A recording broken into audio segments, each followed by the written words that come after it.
আদম আলাইহিস সালাম কিন্তু তার সন্তানদের সবাইকে দেখেছেন। সব সন্তান থেকে তার সামনে আমাদের সবাইকে দেখেছেন তিনি। আপনি আপনি আপনি আমি সবাই সবার মানে প্রতিবিম্ব এবং শেপ পিঁপড়ার আকৃতিতে আল্লাহ রাব্বুল আলামিন তার সামনে উপস্থাপন করেছিলেন, এবং এটা তিনি সবাইকে দেখেছেন। এবং একজনকে দেখে তার খুব পছন্দ হয়েছে, খুব ভালো লেগেছে, মিষ্টি, খুব ভালো লেগেছে, আকর্ষণীয়। জিজ্ঞাসা করেছেন, আল্লাহ আমার এই সন্তানের নাম কি? আল্লাহ পাক বলেছেন তার নাম দাউদ। তার হায়াত কত? আল্লাহ পাক বলছেন 60 বছর।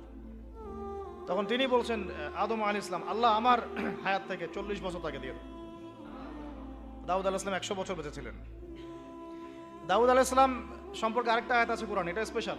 আল্লাহ পাক দুজনকেই, মাত্র দুজন নবীকে আল্লাহ পাক কোরআনে খলিফা বলেছেন।